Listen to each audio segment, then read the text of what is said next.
இவர்களெல்லாம் இன்றைக்கு வரி செலுத்த மறுத்தவர்களா, இல்லை வரியே கொடுக்க மாட்டேன் என்று சொன்னவர்களா? ஏன் நிறுத்திவிட்டாய்? அடி! இவர்களை பார்த்தாவது மற்றவர்களுக்கெல்லாம் சகேயு என்றாலே மனதில் பயம் வர வேண்டும். இந்த சகேயுவின் வரி வசூலுக்கு உட்பட்ட யாவரும் வரியை கேட்கும் போதெல்லாம் அள்ளி அள்ளி சரியாக தர வேண்டும். இல்லாவிட்டால் வரி வரியாக விழுந்துவிடும். இந்த சகேயு குள்ளமானவன் தான், உயரம் இல்லாதவன் தான். என் மனது கொடியது, குணத்தால் கொடூரமானவன். என் அடியாளிடம் கண்ணை காட்டினால் போதும், காத தூரம் பாய்ந்து தாக்குவான். ஓ, நீயா? உன்னைத்தான் மந்தையில் சந்திக்கிறேனே. வரி செலுத்த பணம் இல்லையா, இல்லை மனம் இல்லையா? இல்ல வச்சுக்கிட்டே இல்லைங்கிறியா? ஐயா, உங்களை பத்தி தெரியாதுங்களா ஐயா? நாங்க பிறந்ததிலிருந்தே இந்த மண்ணில் தாங்க ஐயா இருக்கிறோம். வரிய ஒழுங்கா அப்பப்ப கட்டிக்கிட்டு தான் ஐயா வர்றோம். என்ன தெரியலீங்களா? கொஞ்சம் இறக்கம் காட்டுங்க ஐயா. நீங்க இறக்கம் காட்டலைன்னா நாங்க எங்கய்யா போவோம்?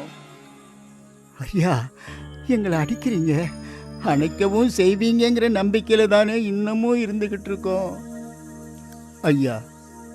இல்லை என்றால் அடி உதப்பட்டுக்கிட்டு அப்பவும் நாங்க இங்கதாயா இருப்போம், இங்கதான் இருப்போம், எங்கேயும் போக மாட்டோம், போகவே மாட்டோம் ஐயா, போகவே மாட்டோம். அடடடடடா, என் மனசையே தொட்டுட்டானே. அப்போ என் எல்லையை மீறி போக மாட்டேன். ஆமாங்க ஐயா, அடிபட்டு செத்தாலும் சாவமே தவிர இந்த எல்லையையும் உங்க சொல்லையும் மீறி போகவே மாட்டோம் ஐயா, போகவே மாட்டோம். ஐயோ, என் கோபத்தையே கெடுத்துட்டானே.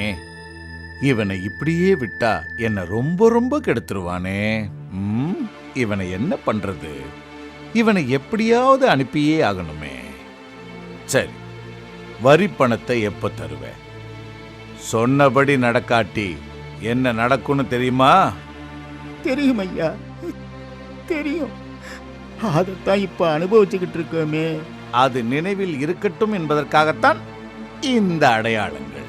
ஐயா, அடுத்த சந்தையில எப்படியாவது சம்பாரிச்சு உங்க வரி பணத்தை கட்டிடுவேன். இந்த ஒரு தடவை மன்னிச்சிருங்க ஐயா, ஒரே ஒரு தடவை. சரி, இவனை அவிழ்த்து விடு. இப்படியே ஊருக்குள் செல்.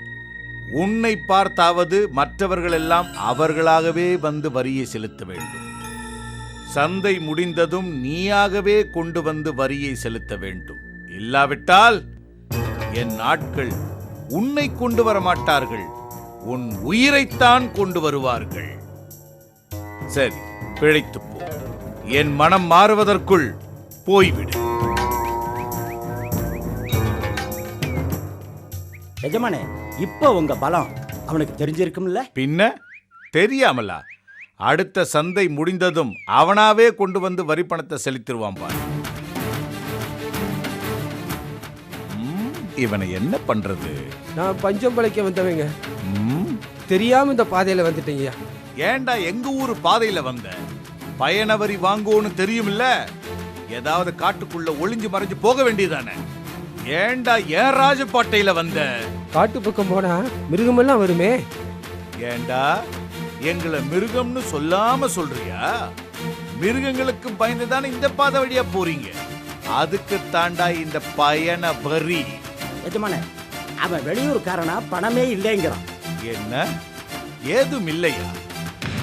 எதையும் சேர்த்து வைக்காதவன், வரி செலுத்த வக்கில்லாதவன் வாழ்வதை விட மடிவதே மேல்.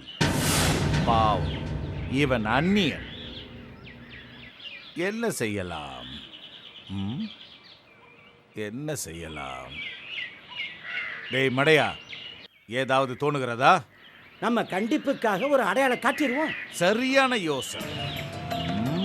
அடையாளம் அடையாளம். இவனை மொட்டையடித்து இவன் காதுகளை அறுத்து சுண்ணாம்பை தடவி அனுப்புங்கள்.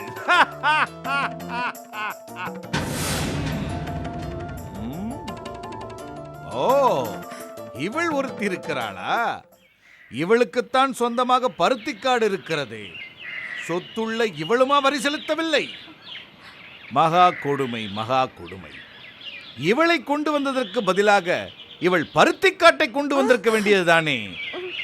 உன்னை போய் யோசனைக்காரன் என்று சொன்னேனே, என் புத்தியை. ஐயா, இவ தான் உங்களை பார்க்கணும்னு சொன்னாங்க. ஓ, பேட்டி கேட்டாளா? பேட்டி? என்ன விஷயம்? சீக்கிரமாக சொல். என் நேரத்தை வீணாக்காதே.